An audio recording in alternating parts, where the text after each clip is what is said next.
এ হচ্ছে ডাকাতদের বা শত্রুদের বলির শিকার একটি বাড়ি।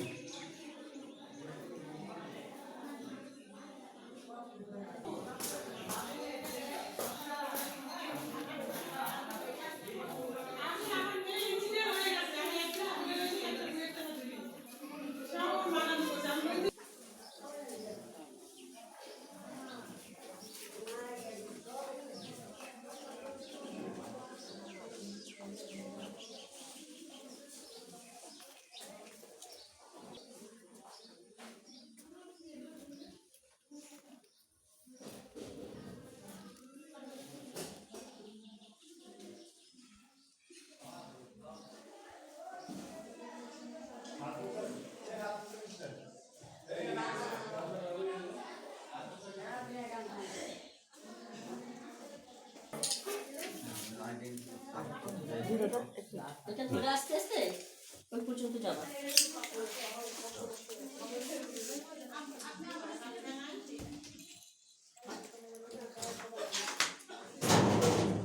এভাবে মোবাইলটা এভাবে না ভিডিওটা।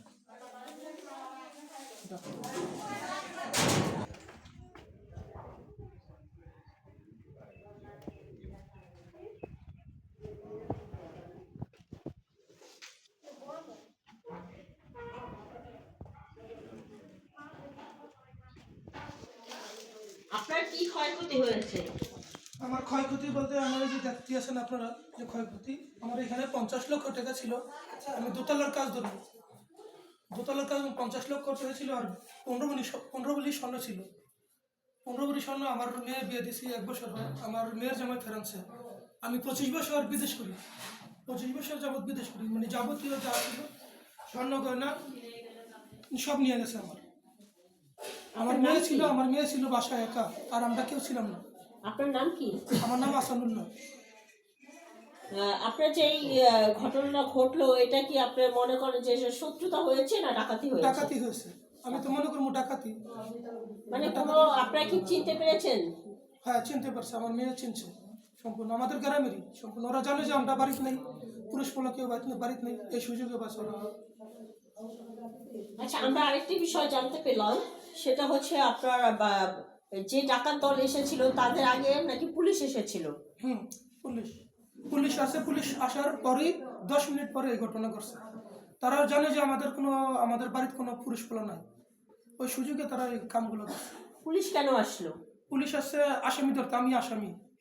আমরা একটা পারিবারিক মানে একটা দ্বন্দ্ব হয়েছে, ওইখানে নিয়ে যাবো। আমি ওই মাটি কাটার বিরুদ্ধে প্রতিবাদ করাতে আমাকে বহুবার হুমকি দিছে যে যে কোনো মুহূর্তে বিপদ হইতে পারে, বাড়ি থেকে উঠে দিব। আমার বহুবার এরকম হুমকি দিছে ছিল, সেটার কারণে হয়েছে। মানে এটা তো পারিবারিক কিনা ওটা ওরা জানে। যদি এই শত্রুতা দূরে করতে পারে বা সুযোগে করতে পারে, যে পুলিশ চলে গেছে, যে পুলিশ নাম পড়বো পুলিশের, এরকম হইতে পারে। ওরা ওই উদ্দেশ্য করে বা ওই ইগরে নিয়ে গেছে, সুযোগ খুঁজে নিয়ে গেছে। দর্শক, আমরা আপনাদের দেখাচ্ছি যে বাড়িটা কিন্তু আপনার যে দেখানোর চেষ্টা করব, সেখানে বাড়িটা কিন্তু আপনার যে লুট হয়েছে বা স্বর্ণগণ্য ছিল সব নিয়েছে, আপনার যে আসবাবপত্রগুলা নিয়েছে। আপনাদের একটু করে আমরা দেখাবো যে ভাঙচুরের যে দৃশ্যগুলা, সেগুলো আপনাদের আমরা দেখাবো। 50 লক্ষ টাকা আছে। তারা যে বাড়ির মালিক, তিনি বলছে যে এখানে তার ঘরে 50 লক্ষ টাকা। আমরা আরো শুনতে পেয়েছি আপনার নাকি কম্বল ছিল প্রায় 10টা 20টা কম্বল ছিল। নতুন ওই যে এখানে সব ধরা ছিল, একবারে নতুন প্যাকেটিং করা, ওইটা ছিল। মানে তার 25 বছরের যা সঞ্চয় ছিল, যা ছিল সব নিঃস্ব, এক রাতেই সে নিঃস্ব করে দিয়ে গেছে তারা। দেখেন দর্শক, এই জানালাগুলো কিভাবে ভেঙেছে। আপনারা আমাদের সাথে থাকেন, আপনাদেরকে আমরা আরো দেখাবো।